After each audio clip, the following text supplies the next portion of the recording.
Like someone just starting, let's say like they're doing 1, 2, 1, 3, how should somebody go about building their bankroll? Should they play tournaments, cash, like? That's a really interesting one because we haven't really gotten into this. I mean, most of what I do and how I know you is I own a company that teaches people how to play. Yeah. So I get this question all the time because I get people who are just starting out, right?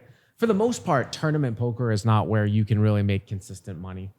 I mean, poker is hard to make consistent money. I would not recommend anybody doing it like as a thing, like their career. Like maybe if you're like in your early 20s and you have the opportunity to make some money, you don't have like a lot of like a family commitments, like it can be a good full-time gig. But I always recommend people doing it sort of on the side as like a side hustle type of thing. Yeah. But yeah, cash games are definitely where you're going to make consistent money. Although in a tournament, you can bink something, B-I-N-K. We call that like you could play like the World Series of Poker is going on right now. Like you could play one of these $600 events. And if you got really lucky, you could win a couple $100,000. But that's chances of that very, very low. Very slim. Yeah. So yeah, 1, 2, 1, 3. The thing that's kind of crazy though is that the rake, yeah, right? The rake is meaning like when the smaller stakes that you play, the more of a percentage the casino is taking. So no matter what stakes you play at, like if I'm playing 1-3 with $100 in front of me, or if I'm playing 5-10 with like $2,000, to make it as easy as possible, the casino is pretty much taking the same amount out of each pot. We'll call it $5. So if I'm playing a big game and they're taking $5 and everybody's got 2,000 in front of them and they're taking $5 out of the pot, it's not a huge deal. But if you're playing 1-2 where everybody has $100 and they're taking $5 that's 5% out of each of your pot, whole stack. Yeah. After an hour, one stack is entirely raked off the table. So after 8 hours, all the money's gone. The entire table money's gone. That's crazy. So it's kind of a catch-22 because, yeah, you can go and play 1-3 and you can beat probably the game for a little bit, like maybe like $10 an hour, something like that, $10-15 an hour. But with live poker, you actually have to kind of move up to the $5 blind level as quickly as possible because, and it never used to be this way, but the rake is such a huge consideration that the more you play, it becomes more of a consideration. It's just a huge, like your overall win rate, the amount of money you win, like at that level, is probably going to take 70 or 80% of your total money at 1-3 is going to go. It's going to get. Whereas at 5-10, it might only be like 10 or 20%. Yeah, it's not that big of a deal. Yeah, and I know you had mentioned like we're gonna get into the Crush Live Poker part. Trust, that's a section in here. But I know we just mentioned live poker, but what is your stance on online poker? Well, online poker in the U.S. is kind of a weird thing. I mean, it's come back in a limited way now recently, the last few years. Like they have like some states where it's legal, but there's not a whole lot of cross-state liquidity. Like there's some, like I think New Jersey is like with a pact with Nevada. It's nothing like what it used to be. But that's actually not even the biggest problem now. The biggest problem now is that we call it RTA, real-time assistance, and also just bots. They can make robots that can beat most humans. So when you go and play on a site that's not really all that regulated, doesn't have a lot of security, they call them bot rings. Like people really literally program like robots to play and collude, like kind of play against you. So I don't see like a big time future right now for online poker because it's similar to chess. Like you wouldn't play somebody in money for chess that you didn't know because they could be using a computer to cheat, right? That's kind of where poker is online now. Now, it never used to be. This is only in like the last few years.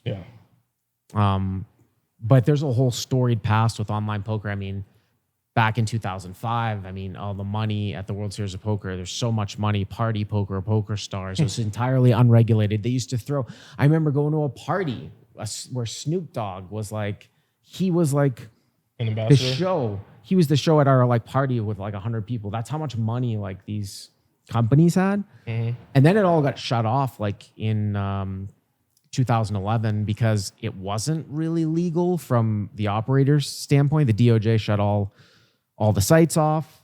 And then, so now there were like these rogue sites like in the mid 2010s, but it was always hard to get money in and out because you couldn't use credit cards. So we've never really had like a great online poker landscape of legalized online poker in this country. Whereas in Europe, it's different. And that's why a lot of players in Europe are really strong players, because they have, like, PokerStars been over there forever. And so a lot of online players are super strong because they play so many hands. So So like, what's the difference? Is it just that they have better firewalls or whatever for or they scan for bots? Like, what makes like their online? Why you mean PokerStars? You mean? Yeah. So PokerStars, like some of the big like reputable sites, like will continuously run like sweeps, and they have algorithms to look for what they think is somebody cheating with like computer assistants or bots. But there's plenty of other like operators that operate in the US or that offer their services in the US that are just doing a cash grab, and they don't have any of that. So there's just no, you know what I mean? There's no security, but they're constantly finding stuff like on Stars and refunding money to people. And, you know, it's an ongoing process. I don't know, unless you know the people that you're playing. Like that's another thing too, is like they've had these like mobile apps that have come out like in the last few years. Like you can play on your phone. That never used to be a thing. And like, if you want to play with like 6 or 7 of your buddies on your phone and you know them all, that's cool, right? You could do that. But once you start to get to like the level of like, you don't know who the other players are, it's hard. Got you.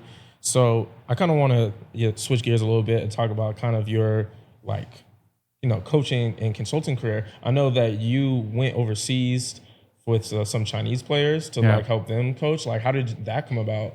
Yeah. So, I've been to China probably 15 times. Is it 50, like 50? No, 15. Oh. 15.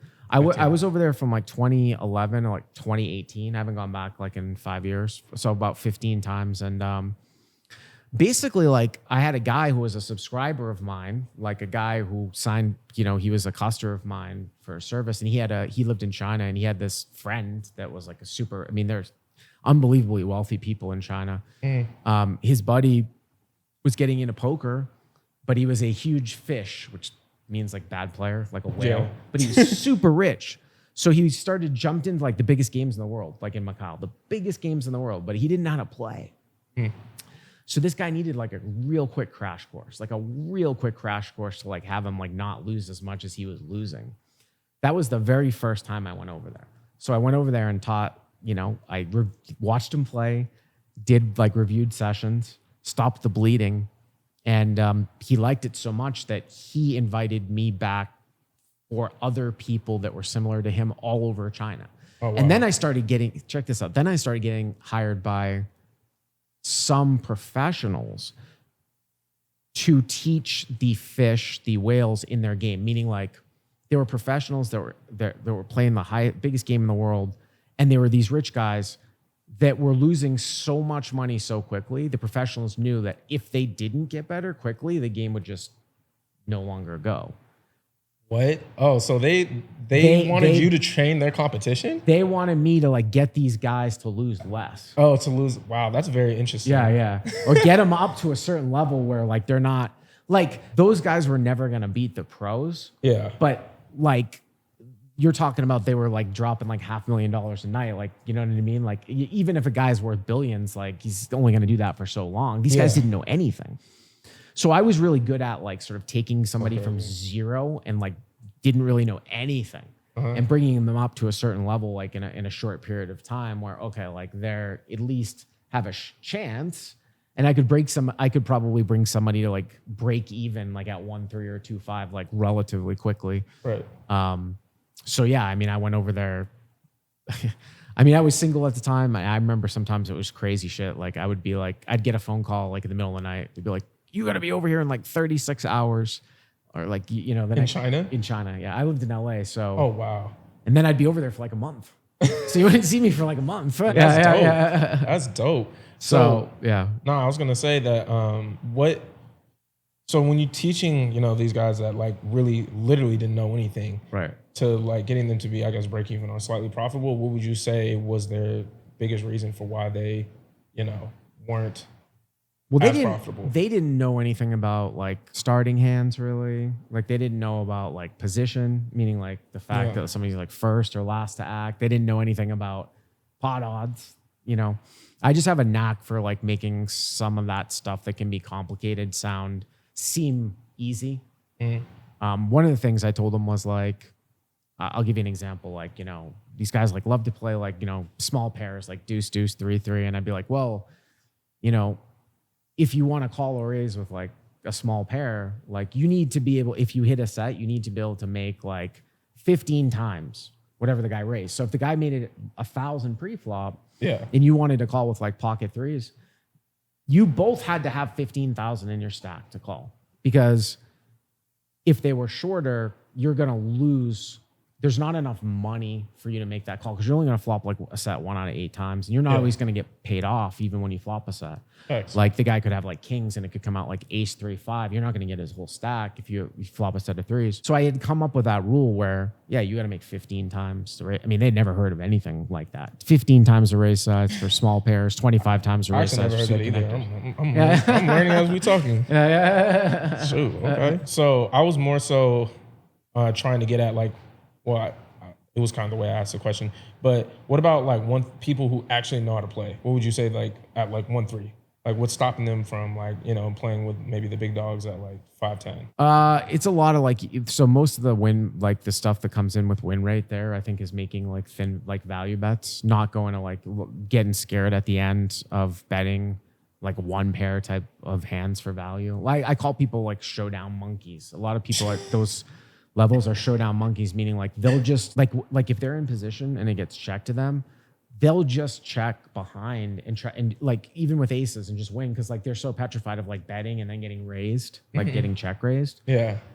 But you can't do that because you need to get the value at the end. And the funny thing is like if somebody check raises you at 1-3 on the river, meaning like the last, it's never a bluff. So I remember. So like you can just always bet for value, and then if you get raised, you just fold. You can't be scared of like, oh, I don't know what I'm going to do if I get raised. Yeah. But a lot of people will just check behind. They don't want to go through like a difficult decision. So it's a lot of like getting value at the end. Yeah. No, that's interesting. I definitely heard you say that all the time. Like, yo, like at 1-3, if you get check raised on the river, trust it's not a bluff. It's never pretty much. I mean, not 100%, but pretty close to 100%. Yeah. Something that you've said in previous podcasts that, you know, in 2-5 no limit, the game is 85 to 90% correctly value betting the best hand against the other person's range and occasionally bluffing their range. Do you still believe that? Is that still true? I would say maybe a little bit less than that. Like that, I would say that's true for like probably 1-3. So like for one, you said 2-5. For 1-3, it's probably like playing the right starting hands. Like I think I could feel like I could teach anybody to break even at 1-3. And that's not easy to do because of the rig, right? Yeah. If you understand playing the right starting hands and you're really disciplined and you value bet effectively, you don't need to bluff. That's going to be like 85, 90% of your win rate. 2-5, like the game.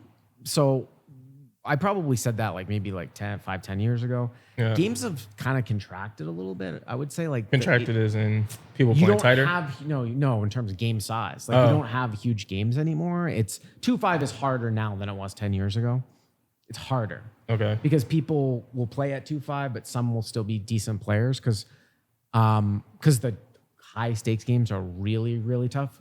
Before, like, you'd have really high stakes games, like 100, 200, right? So people could play 5-10 and, like, they wouldn't be all crushers at 5-10. But now those high stakes games are either private or gone. So now you have, like, a lot of really good players at, like, 5-10, which means that you'll have some strong players at 2-5 that didn't used to be there.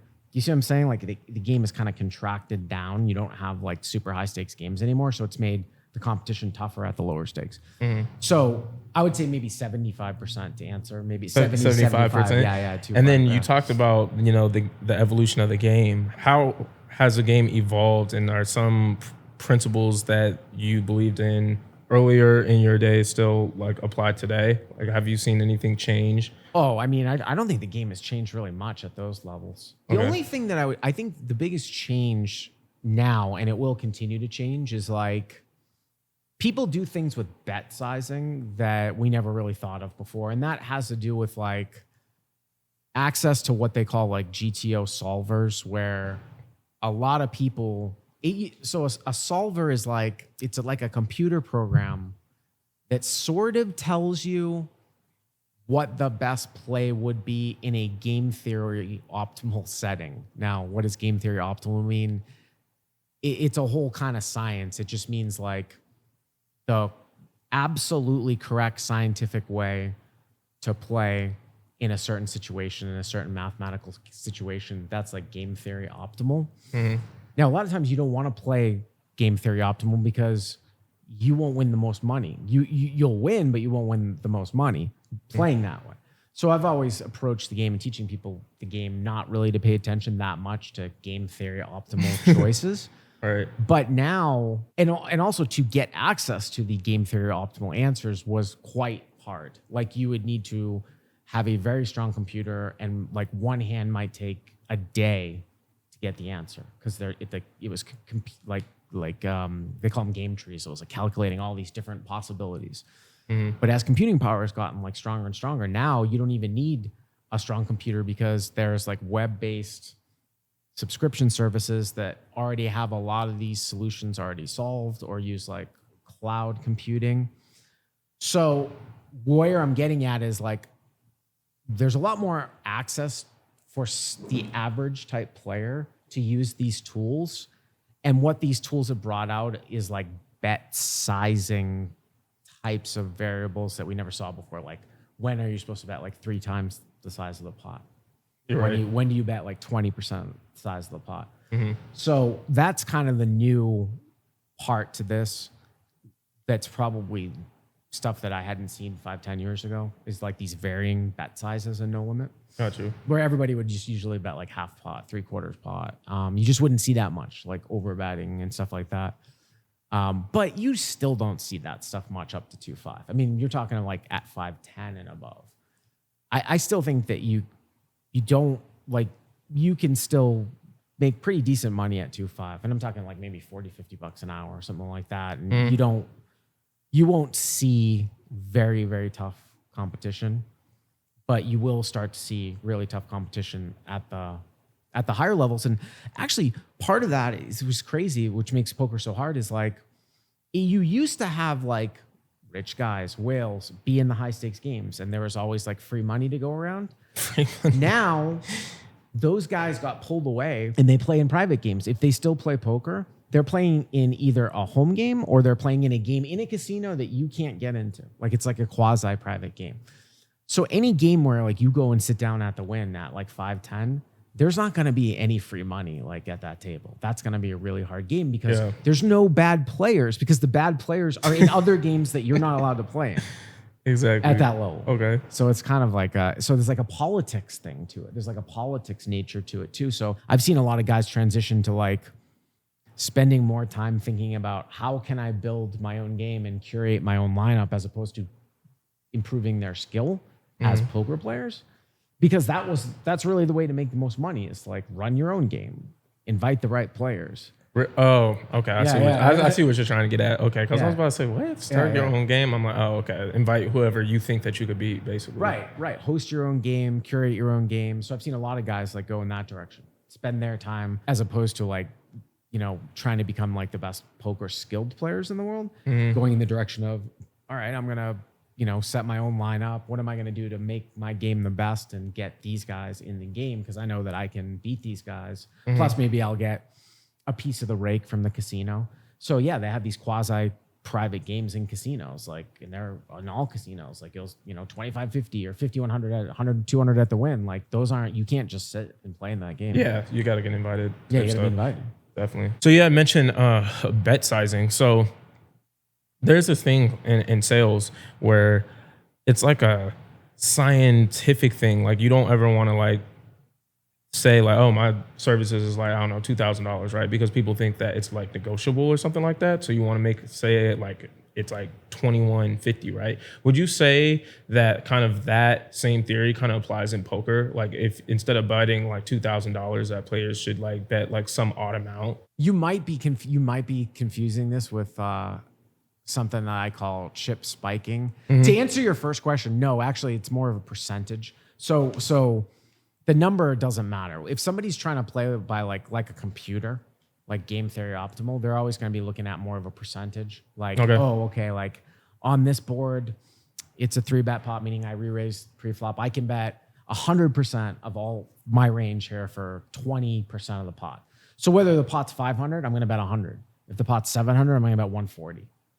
So they're just thinking about it like a percentage. Okay. Doesn't matter. Maybe what you were thinking about was like, I had sort of developed this thing called chip spiking, where at the low levels, I tell my students, like, when you have a strong hand, I tend to try to bet with oversized chips, meaning like if I'm in a 1-3 game and the chips that are being used are like $5 chips, maybe some 25s and like some $100 chips, right? Okay. If I have a strong hand, I like to start like a hand that I think is best, and I'm trying to like value bet somebody. I like to start like, if I'm going to bet like 80, like I'm going to actually use the $100 chip because I want the other person to see the pot size easily. If I bet 80 with like a bunch of $5 chips, people are bad with like estimating like clumps of things. Yeah. So if I bet 80 with a bunch of $5 chips, right? And then the next street, I bet like 180 with a bunch of $5 chips. When they're at the river, that guy, like, he doesn't even know how big the pot is. Exactly. Now, if I have a really strong hand, I want him to know how big the pot is. So I'm putting like these big size chips. So he's seeing, 300. It's going to allow me to like bet. Okay. It's like when I make a river bet of like 400, it's not like a crazy large. It's actually, I can see the pot's got like at least 500 in it because it's got 5. But if it was like a pile of yellow chips. Yellow chips. Yeah, red chips. Okay. Yeah. Okay, that's a good exploit. That's a good exploit. Yeah, that's kind of like what I was thinking, like using bet size to kind of like get in the opponent's head, but chip spiking. That's a that's a cool theory. All right, let's talk about Crushlivepoker, man. So like, take us back to like how you got started with like the actual like company of Crushlivepoker, and also for the people that don't know, explain to them what Crushlivepoker is. Well, Crushlivepoker is a training. We call it a poker training site. Okay. So it's a subscription service, and it's teaching people how to play specifically sort of live poker, mostly no limit cash. We do some other games too, but like we deliver video and podcast content for, like a monthly fee. Okay. And it sort of came about. I mean, when I was doing, like I said, when we were doing before, I did Live at the Bike commentary from 2005 to 2007. That was the first poker live stream ever. The show ended in 2007. I came out here one summer, like I do every summer at the World Series, and I actually got 9th or 8th place. I got 8th place in a $1,500 no limit event, which was on ESPN. So this was during that big, like kind of the boom. Yep. Got on ESPN, 8 out of like 2,000. So I was on ESPN playing. There was a guy named Barry Greenstein, who's like a famous poker player, and his son, they were starting a poker media company. They had known I had done commentary for Live at the Bike, and they had just seen me on ESPN, and they thought I was like a good fit to like host their podcast, basically. So they hired me. And I had actually ended up not being a good fit for that particular show because it was more of like a lifestyle thing. But I had the opportunity to do my own podcast on that for that organization, which was more strategy-based, interviews, strategy-based. And I got some like great interviews. This was like in 2008. And then I actually approached a different training site. This was before I started my company called Deuces Cracked in 2009. And they hired me to host a podcast. And I worked for them for like 3 or 4 years. And then I was like, I can just do this myself. I'm going to build my own site and do it. And that's when I did Crushlivepoker. And we started beginning of 2013. So it's been 12 years now, 12 years. So I've done 2 podcasts. I've at least done a podcast every week without missing a week for 17 years. I don't know how many people can say that in any arena. That's crazy. Predates like Joe Rogan, right? Literally. How'd you stay so consistent, man? Like that's consistency a crazy streak. Consistency is definitely I just never had trouble. Like if I go out and play a poker session, like my podcasts now are pretty technical, talking about like Hanson stuff that I played, but not like crazy technical. I just never had trouble just talking about like what I did. You know what I'm saying? Like it was never hard for me. If I had to come up with like an entirely like unique creative process for the podcast every single week, it would probably be really hard. Yeah. You know what I'm saying? Like I could always interview somebody, but I just found that it was easier. But I will say though, even still now, I sometimes get anxiety over doing it. Like I still battle with. Really? After all this experience, you still get. I battle. It's not the anxiety of like when I'm doing it. It's just more of like homework.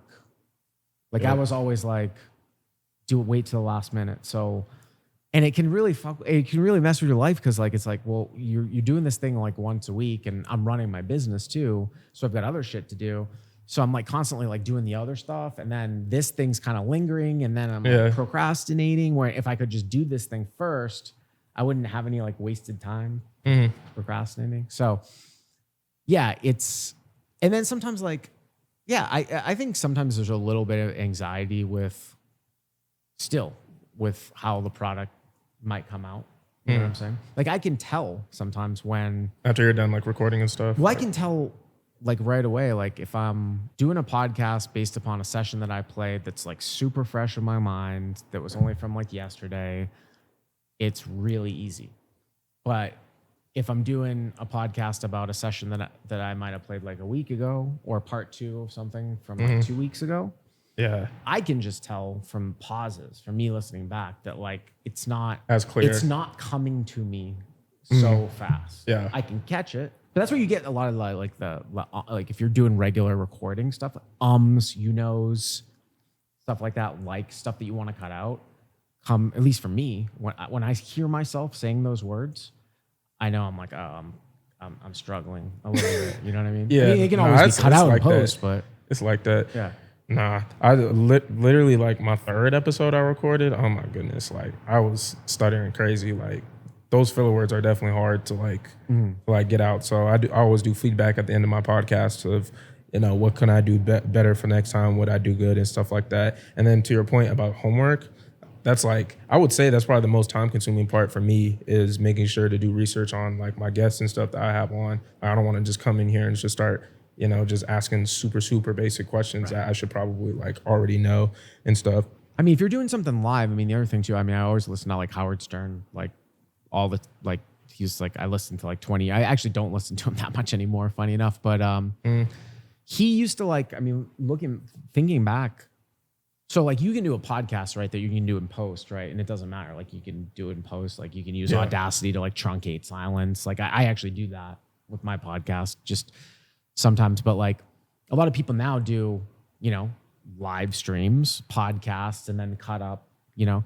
So you don't have the opportunity to do that if you're doing like a live stream, if you're talking at the camera. But there's nothing wrong with just pausing. I mean, I remember Howard Stern like paused quite a bit. Couple seconds, you just wouldn't hear anything, and it wasn't a big deal. Yeah, you know what I mean. It was just like, yeah, it's a little pause, you know, a little dead air, but he wasn't using like some of those filler words necessarily. So yeah, it's just a little bit of a balance. Yeah, that's literally on my feedback sheet. I put like, I think it was the last one I did. I said be like okay with silence. You know, I don't have to like always just like keep going. Like it's okay to like take a pause and then figure out what you're gonna say, as opposed to just stuttering my ass off and making a bad show, you know, even though I know I can just cut it out. But yeah, I'm just trying to be a better communicator. It is interesting though too about how, I mean, I haven't gotten to the point where I don't do so I do one podcast, my call-in show, which is like people call in with hands, that I do on camera. But my regular podcast, I don't do on camera for YouTube. Although I do find it interesting that like there's like a trend the last couple of years where podcasts are on YouTube.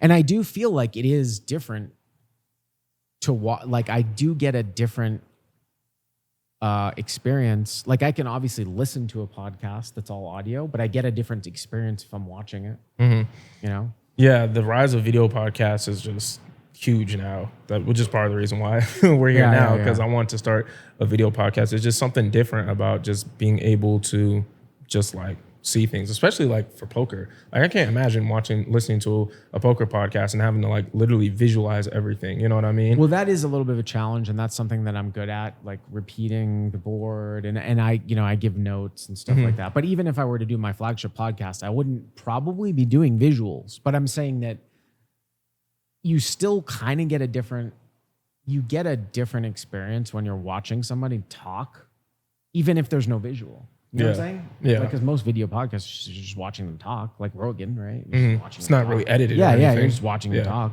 but you get a different experience. But like this, I mean, of course, you can put it up. You're gonna put it up on, you know, Apple Podcasts, and you know. Oh, definitely. Yeah. For sure. So when you started Crush Live Poker, obviously, like it's a coaching site or a coaching subscription. How did you go about like finding like coaches to like recruit to the company? So I started with not that many coaches. It was mainly me. At the very beginning, it was just me. Yeah. Then there were people that I had seen play, like on Live at the Bike and on live streams. I'm like, oh, people would know this guy as like a crusher. So it wasn't even somebody that was just somebody that was random. It was usually people that people would know from watching them play poker on like live streams. And yeah, that's kind of how I got, you know, I've had probably 20, 25 content creators, you know, sort of in the last like 10 years. But I you know, maybe at some point I'll take a step back, but I would say the site is still primarily me, like as the face, primary content creator. Yeah. Okay. Now I don't object to like stepping back and like getting some, because like I said, probably some of the most challenging part of my week is actually creating the content. Sometimes I'd be like, maybe I don't have to do. I would always do my YouTube call-in show because I think like a lot of people know me. Yeah. But I got a lot of like guys that do really good stuff, like in the wings that could sort of, and I have a lot of older stuff that just stands the test of time. That's kind of like somebody comes onto my site and they, well, where do I start? Well, I have like different paths, like different sort of courses, like how to, and that stuff's going to stand the test of time. And a lot of that stuff's me as well. So I don't know if I necessarily have to do as much of the content. It really depends on like for content creators, like do you know, if you start to blow up a little bit, like do you like the business side of it? Do you like continuing, you know, to create? Some people just want to continue to create. Sometimes it will get a little bit old and maybe you want to run a business. I personally, like right now, I kind of like running more of the business side. I don't dislike the creation side, but you know, it's just been doing it for a long time. Every week. You know? Every week.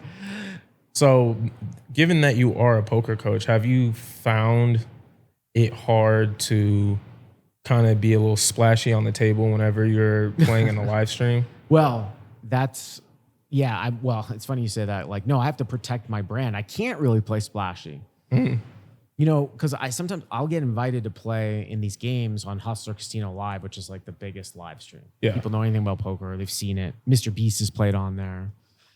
But these games, they don't really represent what your average poker game would be like in a casino. They're a lot softer, meaning like the competition is a lot. That is almost like a private game, like we talked about. Like it's like a curated lineup. It's not open to the public. So the game is really good.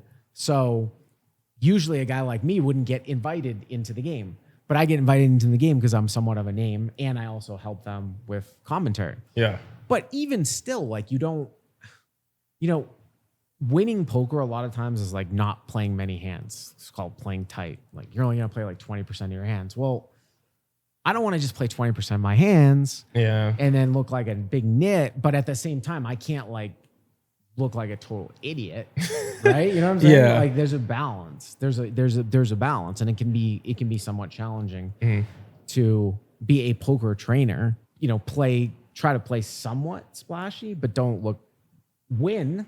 Right? But don't be like too much of a nit where they're like, get this guy out of here. You know what I'm saying? Do you like feel pressure to like perform and like be profitable at the table like when you're on the live stream? Absolutely. Absolutely. Yeah, absolutely. I want to probably be profitable.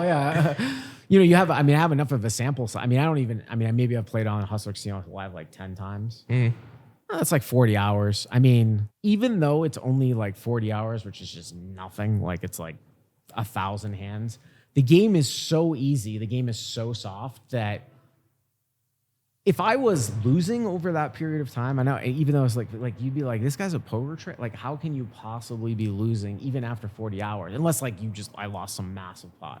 But I've been playing like the same level over the course of like 10 episodes. So, but the problem now is like, I live in Boston and it's in LA. Yeah. So it's like, and it's like, I've asked them, and the guy that, produces it is great. Right. It's just, I told him, I was like, I will gladly do this remote. We don't need to be there to do the commentary, because when we do the poker commentary, we're doing the commentary over a delay. So when you see a poker live stream, it's always on a delay. Like the people are playing 2 hours in the future. Like if the delay is that big? I didn't know it was like 2 hours. 1 to 2 hours. Oh, wow. I didn't know. So like if you're watching it at 7 p.m., you are watching what happened an hour ago or 2 hours ago, because they want to protect the integrity of the game. They never want it like live where some sort of signal could come in for the players. You always would want a delay, right? Oh, that actually makes sense. Yeah, you want a delay so that no one would know. So you can't like text somebody during the game. And exactly. Yeah, that makes sense. But when we commentate, part of commentating on those live streams is like sort of interacting with the chat. So we're there, but we're commentating on the delay, meaning like I'm seeing at 7 p.m. what you're seeing at home, and I'm talking over it. So it happened an hour ago. I don't need to be there. You know what I'm saying? Like, yeah, I can be doing this from my house. Remotely. Right. But I just don't think it's going to happen with that project. It's just another sort of complicated thing for them. But yeah, I would do it out of my house. So anyways, the point I'm making is it's really hard for me to try. I got a little kid. It's just, I was going out there like once a month, and I was just like, I'm not. And can't do it anymore. Yeah, I'm not doing this anymore. Plus, now I've got I get just as much promotion from YouTube.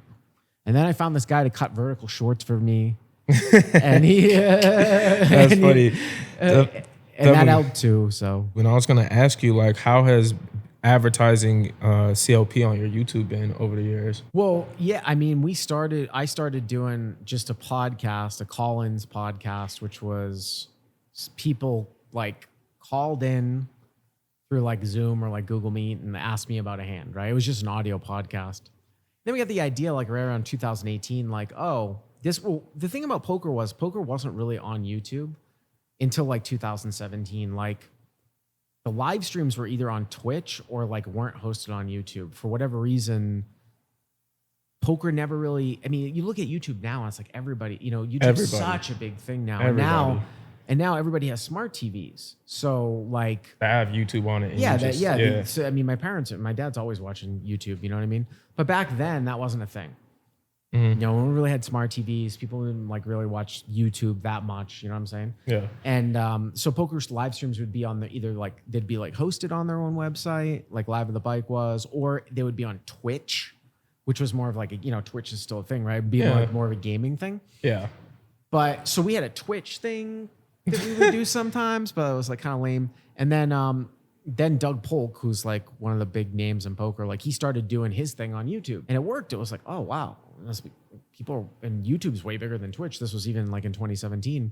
So it's like, all right, well, I want to start like doing stuff on YouTube. And I was thinking about like, oh man, I'm gonna have to like think about like different things to do. And then I realized like, wait a minute, why can't I just put my call-in show on YouTube? Yeah. Do it like a live stream and then cut it up after the fact with graphics. And that's what we do. So anytime, like if you're a creator and you're doing something anyways, that's what like the model of it's the best model, and you see it all the time. Like people do, like David Ramsey, the big finance guy, like Breaking Points, the politics channel, Joe Rogan, like they do a daily show, right? But their views come from like when they cut up segments. Yeah. And put them up as videos, as ingestible, like 15 to 20 minute video, So that's what we do with the call-ins.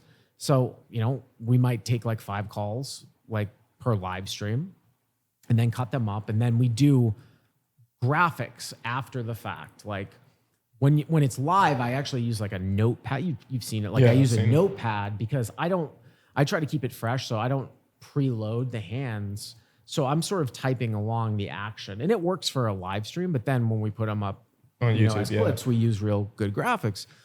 So we started doing that in 2018, and then the RPM in the poker space was quite low. Like it was like $1. Like at that time, like $1 or $2, right? And then something happened like during COVID. Something happened during COVID in the middle of 2020 where they maybe it was like the addition of like mid-roll ads or something. Mm-hmm. But all of a sudden I was making like $8 or $9. $8 or $9 was my RPM. And then that's when I first started like really like kind of fooling around. Like I used to use like a static, like the same kind of thumbnail every single time. Yeah. No differentiate, no package. But I fooled around in Canva one time and I made like, I did a poker tell. Like it was a call. Actually, it wasn't even a call in, but I was just like, I want to tell a story about like poker tells and bet pacing. Mm-hmm. And I was fooling around in Canva. I'm like, oh, let me like make a thumbnail here with like my picture and it saying like revealing the best, like the most important poker tell. Yeah. And like it got like 150,000 views. Oh. And this is like from like me, I had never gotten like more than 10,000 views. Even though I had putting up these things for like 2 years because they weren't packaged well. Yeah. So that along with the RPM, I was like, holy shit, like I can make like another $7 or $8 grand. But for me, and then, for other creators, really the drive though is to drive, it's a brand recognition thing and a conversion thing that drives people to subscribe. It's nice. Like it's nice to make that revenue. Like the revenue that I make from YouTube pays my editor, pays my shorts guy, pays my thumbnail guy. I got 3 different people. You have 3 different people for thumbnails? No. I got a thumbnail guy, I got an editor, and I got a shorts guy. Got you. So it pays for that, right? That's good. But it's a drive to get people to convert to my product. So, and people, sometimes that's a little bit of a lot. If you have something behind, you can have a viable YouTube channel, but also be selling a product behind it too. Yeah, definitely. Man, I see so many creators with like bad like thumbnails, or like we're doing what you were saying in terms of like putting no differentiation in their thumbnails. And one thing, I don't know where I heard this from, but someone was like, YouTube is basically like your website. You know what I mean? So like if I go to your website and I see that there's really no differentiation, like if everything's really the same, they're just gonna click off. You know what I mean? So that's why I always try and put like a lot of effort into like making sure that my thumbnails like stand out. You know what I mean? Because I want people to look at it and like, Well, so my understanding, which I find interesting about the YouTube algorithm is that people talk about like subscribers.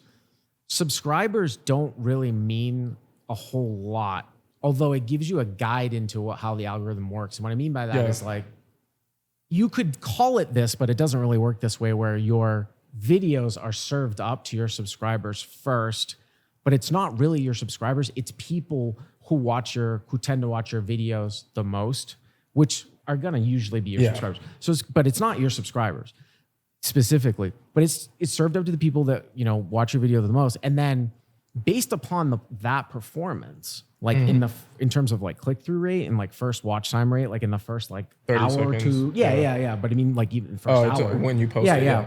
Then that's how it gets how widely it's going to be distributed outside that bubble. And it's interesting because I've seen test cases and this is really true. If you put up a video that's like if I put up a gardening video on my channel, okay? The way that it would work is get served up to people that are like my subscribers and my subscribers. It would get so little click through and so little watch time, it would just die right then and there. Yeah, immediately.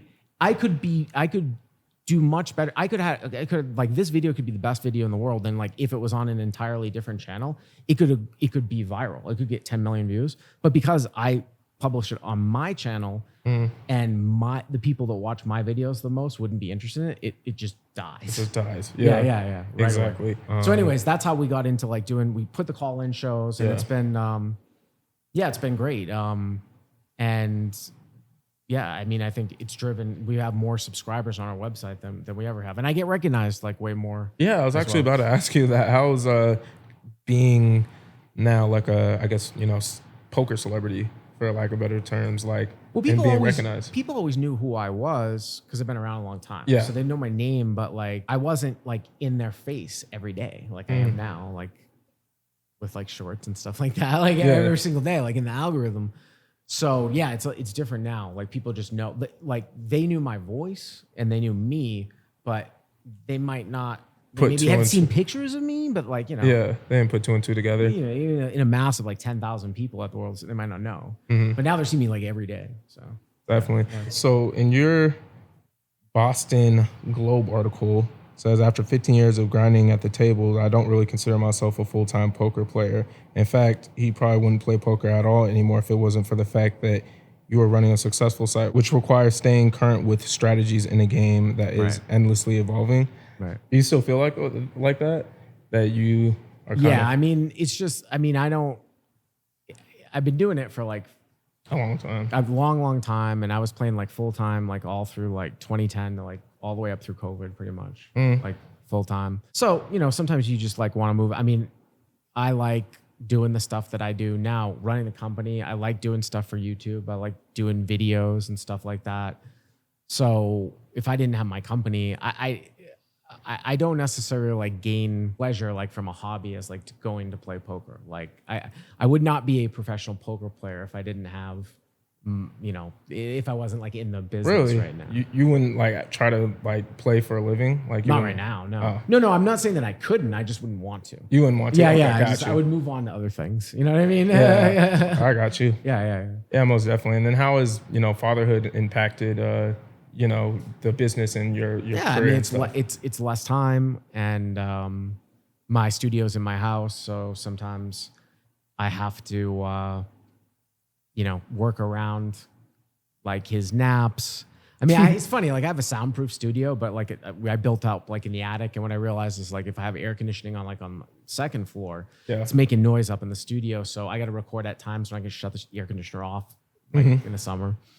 So, you know, it's a challenge, but it's great though. I mean, my boy's name's Henry. He's 2.5 years old. So he's kind of getting out of that like baby stage and starting to, you know, he's running around like crazy. And so, yeah, I mean, it's great. And you want to have more time, obviously, too, for family. Like, I mean, the other kind of issue with poker playing for profit is usually the best times to play are like not ideal family times. Like the best times to play are like overnight. Yeah. You know what I mean? Like, late nights. Late nights. Like it's hard to like be like a daytime job. Usually that's when the grinders are in there. So, you know, that's another thing too. It's also an inconsistent schedule.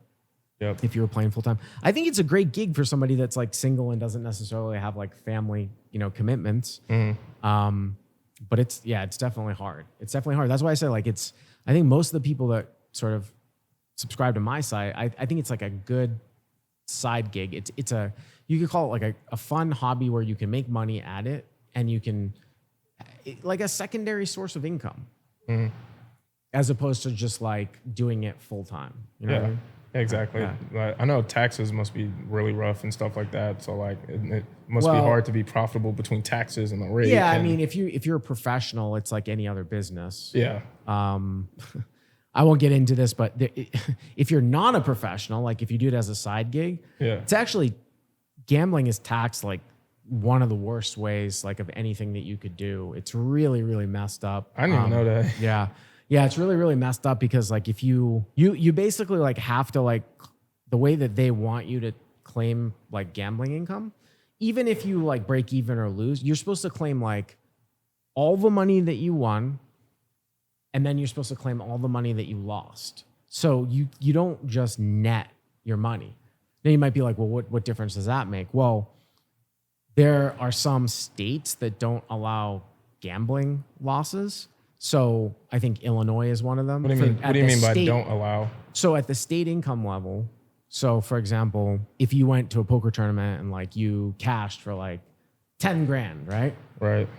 But let's say you played a bunch of other tournaments and like you lost 10 grand. Like you don't, you know, you're zero, right? Yeah.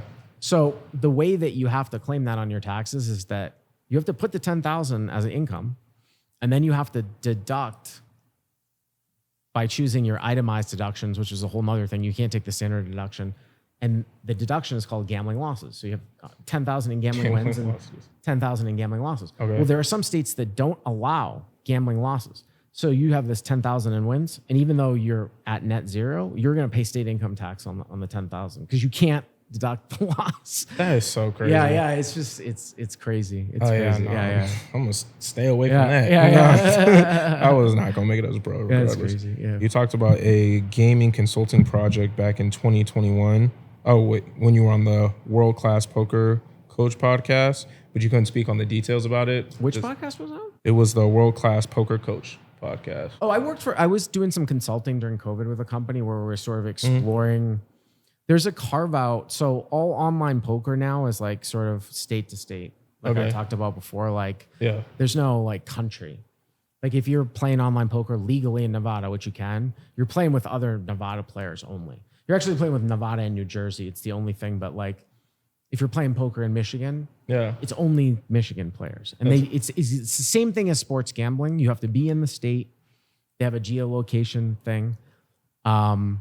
So the player pools are pretty small. Same thing with Pennsylvania. There was a company that saw like there's the way that the law is written in New Jersey. Like there was a possibility that you actually might be able to play in New Jersey with people from other countries. That's the way that they wrote their law. Okay. Possibly. So I was doing some consulting and we sort of explored that possibility, but nothing happened with that. Nothing really came. It's just really hard. Like poker, like there's not that many states aren't that big sometimes. Like I feel like if you're not California, New York, maybe Florida, if you can only play poker with people in the same state, like online, it's not that big of a player pool, which is why it just hasn't really grown. It's not a big legalized online poker now isn't really a big thing just because it's all state by state. Like how many games are going to be going if you can only play with people in Nevada? You know what I'm saying? Like versus like the whole country. Yeah, just a few. I didn't even know that like they geolocated. Yeah. I never played online poker like that. I think I tried it and I was like, it's not as fun as in person. Yeah. That's just me personally. Yeah, everything's geolocated now. Like everything's like with the sports gambling too. You know how sports gambling like. So if you're on like this, site like in your state. What about VPN? Can you get around? No, with that? they're really strict because it's written in the law that their sites really, really protect against VPNs because they'll get in trouble if they're offering their services to somebody who's not in the state because they're breaking the law. Yeah. So they detect VPNs. I've never seen a VPN work on Really? any of these. Yeah, on any of these. That's crazy. Yeah, it's not like Netflix. Yeah. Facts. Oh man. And then on that same podcast, you were talking about how you listen to the All In podcast with Chamath and them. Yeah. So I love talking about business. I could talk about business all day. But what's one piece of advice or one thing that you heard from their podcast that really resonated with you? They tend to be pretty practical guys. It was funny because I listen like the most recent. Do you listen to that podcast? All In? Yeah. I don't. I should, but I'm familiar with their podcast. That podcast came about. I mean, these are guys who are like Silicon Valley, like founders and, pretty rich guys. But they all have a home poker game together. So that's they have their own. Yeah, I have seen Chamath like sit at the table at the big games like and stuff. Alan Keating, like they play with those guys. Like that's why it's called All In. So they're constant, and their podcast is really blown up. But they're constantly like making poker references and talking about people that I know in the podcast, which most of their audience doesn't. Exactly. So it kind of feels like an inside thing. Like they always make fun of like Phil Hellmuth, who's like, this famous like whiny poker player. Yeah, he's a character. Yeah. But they just, they talk about different practical business stuff. It's been recently a little bit more politics than I like, but it's just a good show. That's another one too, like I said, where I will listen to that show and get a different experience than like watching it, even though there aren't visuals. It's just them. Yeah. They're on Zoom. It's just cutting back and forth on Zoom. Yeah. You know what I mean? Yeah. It's just crazy that they got all that money and they're on Zoom with it. Like you're not going to be able to get all those guys in the studio at one time. Oh, hell no. No, I'm not expecting them to. How do you feel about the Euro players? Do you think that they're good for the game? I give Euro players a lot of shit. Like I'm known for giving Euro players a lot of shit. And it's not, so the problem that I have with Euro players is that they are coming sort of from an environment where they're coming to be profitable players. They're all mostly, if they're traveling, they're going to be profitable players, definitely tough players, but they don't have to worry about some of the things that we have to worry about living here, meaning like how to cultivate a game where you don't just crush it so the game just ends. They don't have to worry about creating a nice environment for the recreational players. They're just kind of coming in like taking and then just going back. And for the most part, they're really easy to spot, you know, maybe the way that they dress, their accents and stuff like that. And most of the guys that you kind of want to play with don't want to play with them as a combination of not just because they're tough players, but just they're not there to have fun. Like when you take a look at like a guy who's going to gamble, if he's choosing poker to gamble, he still wants to have fun. Not all, but a large subset of European players, more so than even the American pros, do not cultivate that fun environment. So that has been my issue that I've been somewhat a little bit tongue in cheek, but somewhat outspoken about. The other thing that's kind of shitty for us, but I don't think anything can really be done about it, is like, it's like, we just talked about like taxes and stuff are hard, right? Like let's say you were like a plumber, okay? Like you're a plumber. I'm a professional poker player, right? I don't have to worry about a plumber from Italy or a plumber from like Spain or Russia coming here on a tourist visa to do seasonal work and taking like a lot of my business. Okay. Because they're not allowed to work. Like they're on tourist visas, right? But that's what they do when they're poker players, though. They say like they're on a tourist visa. You know, immigration doesn't consider poker like a real type of job. But really, like, they're kind of breaking the law in the sense of like they are coming in not as tourists. They're coming in to make money, which is cutting out my bottom line. They don't have working visas. So it kind of sucks, right? I think in terms of it, like what you said about people like enjoy playing. I mean, for me, like I always tell people all the time, I mean, it might be the wrong mindset, but like I'm an investor, right? Like I invest in cryptocurrencies and stuff. And one piece of advice I always tell people is you never invest money that you're not willing to lose. So whenever I sit at the poker table, I have the same mentality. It's like I'm sitting down and like obviously I want to win money, but I'm not gonna put money down that I can't afford to lose. Right. So if I know that if I put in my head like I'm okay with, you know, losing it all, I want to have fun at least. You know what I mean? Right. Some people are like, oh, that's crazy. It's like, so you don't want to sit at a table with a bunch of mutes. Yeah, exactly. Like, or nits. Hoodies. Yeah. And hell no, I'd be sick as hell. So, and I think that's what, like I said, like living here, that's what you have to understand, like that whole environment and keeping that, like that, you understand that dynamic, especially if you play at the higher levels, that you want to, you know, make it like a fairly welcoming environment. Now, if you have people that are only coming in for like 3 or 4 months and don't give a shit about the long term, they don't care, and that doesn't add to the overall feel of the game. And so those are my issues. As far as them with players, they're very strong players too. But for the most part, and people will say, well, they should be able to play, blah, blah, blah. You know, you're a xenophobe, Bart. I'm like, I'm not a xenophobe. I'm complaining about people from like Sweden and Britain. You know what I mean? Like, exactly. So when you look back at your career, you know, playing cards, making content, starting a business, what's your most fond memory that comes to mind? Well, I did get 4th place so being a cash game, I mean, as we talked about in the beginning, like if you're playing poker for like profit, it's mainly cash games. Yeah. You don't really see guys like play tournaments full time. I mean, there are a couple of guys like they're super high stakes, but like there aren't guys like that are grinding like the daily $60 like event like at the MGM. Like that's not profitable in the long term. So your bread and butter is like cash games, and I've been a winning cash game player for a long time. I've made a lot of money. Yeah. Tournaments, on the other hand, are so like there's a lot more luck, so there's a lot more variance. And I had never really had a big score in tournaments. Like I was probably down a lot. I came to the World Series like every summer since 2005.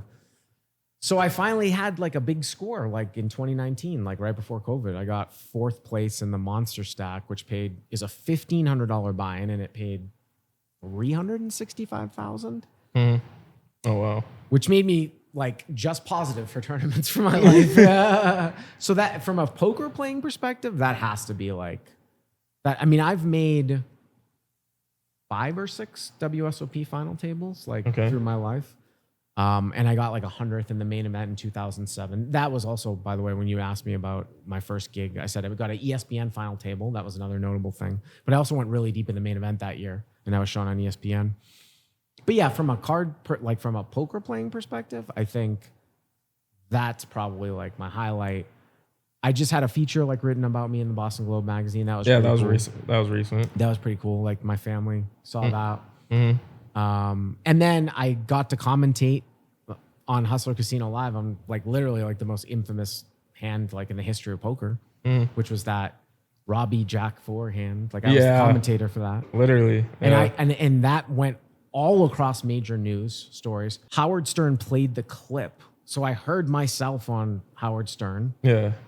I was like, wow, that's like that was the pinnacle for me of my broadcasting career. It was funny because when that happened, like if you remember, like there was a chess cheating scandal that happened with like Magnus Carlsen right around the same time. And then in like the bass, like the professional bass fishing tour, there was another cheating scandal. It all happened in the same week. So it was like guys were putting weights in the fish. Like they were putting like lead weights in the fish to like have the fish weigh more. And they caught him doing it. And this other guy beat Magnus Carlsen like out of nowhere. And somebody thought it was like strange. So all this stuff happened like in that 1 week. So it made like major mainstream news. Everybody was talking about it. So I had the opportunity. I was the commentator. So that's pretty cool because that will always be. Yeah, that's something that will live on forever. Yep. Like whenever people look up cheating scandals and stuff, like you'll be the commentator. You'll be. So I would say that was the height of my broadcasting. And then the score in the 4th place in Monster. And then question I want to ask is why is it so hard to make the transition from online poker to live poker? From online poker to live poker? Yeah, it's not so hard. Like if you. Especially nowadays, if you're winning online poker, you'll be able to make that transition. Yeah. But because online poker is usually going to be much stronger players or you're playing against robots, the competition is much higher. Yeah. So you kind of want to take those types of game theory optimal lines that we talked about more towards the beginning. And if you take those lines into live poker, you'll still win, but you won't win as much money. Gotcha. So you have to... There's like a little bit of a learning curve where you don't have to worry about like balancing your play. Like I can be playing this 2-5 game and have no bluff. Like if I'm betting like 1,000 here in this spot, like I can have no bluffs. It's okay. The guy will still call me. In a tougher game, you want to have bluffs and value. You want to balance, but in live poker, you don't need to do that. Gotcha. And also in a spot where like on the flip side, you might have like a combination of hand that can never win. And you might have like your combo, like your specific holding is supposed to bluff in theory, but you know the guy's going to call you 100%. Yeah. So you don't bluff, right? Exactly. It's going to call you 100%. Catch 22. So yeah, it's stuff like that. There's a little bit of a nuance. It's also slower too. So sometimes I remember when they pulled the plug on online poker like back in 2011. I know people that tried to transition, they just couldn't take the pace. Because I mean, these were people that were playing like 10 tables at a time. So they were seeing like, if they were playing 6-max, they might have seen like 1,000 hands an hour, playing 10 tables at a time. So crazy. Then they go to live poker and they're playing 30 hands an hour. Yeah. And if they're only playing like 15%, 20% of their hands, they might play like 5 hands. 4 or 5 hands an hour. Exactly. So, I mean, a lot of people just, it wasn't for them. Yeah, live poker is definitely a lot slower, but I don't know. I still like the in-person aspect, being able to kind of like, read your opponents and stuff like that. Yeah, I like that. Makes it more like of a competition. Right. Like winning online is like, like you said, you don't even know if you're playing up against a robot. So right.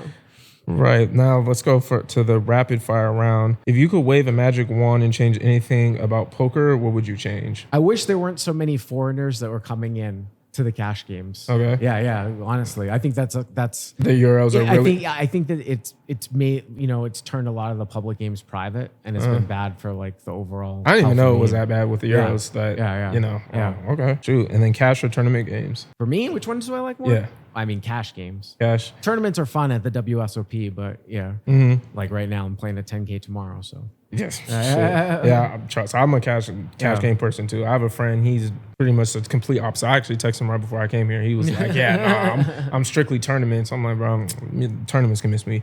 He online poker or wait, hold on. Home games or casinos? I actually never really played in home games, so I'm pretty Really? comfortable at casinos. Oh wow. Yeah. Okay. Online or in person? I'm a live poker guy. Got you. And then favorite poker hand? That's like a question like that's. It's so no, aces, pocket aces. I don't have a favorite poker. That's boo. And then any player's game you like? Well, I don't know how Phil Hellmuth continues to do it. Like it's amazing because he plays so far from the way that you're supposed to play, but he still does his results speak for himself in WSOP tournaments. Definitely. Yeah. And then I ask everybody this: what's any good books that you would recommend anybody to read, or maybe not recommend anybody to read, or good books that you've read that you really liked? Well, I just read Billy Baxter's autobiography. He's like the most prolific sports gambler in history. You don't have to necessarily know anything about gambling to read it, but he's like a guy that started from nothing and won the most money in sports gambling and then got thrown in jail. Has like stories about like how with this big time athletes, because he'd have to have relationships with big time athletes so that they could get bets down for him. There's a whole story about like Phil Mickelson. So it's really interesting. Shit, that sounds interesting as fuck. But shit. Well, everybody, that was Bart Hanson over at Crush Live Poker. You want to tell the people where they can find you at? Yeah, crushlivepoker.com, at Bart Hanson on Twitter, Bart Hanson or crushlivepoker.com, or at Crushlivepoker on Instagram and Facebook too. Yeah, and check out those shorts. I heard they're pretty good. But anyways, everybody, my name is Myles Youngblood at the Beyond Ordinary podcast. So hopefully you were inspired to be great. Until next time, peace.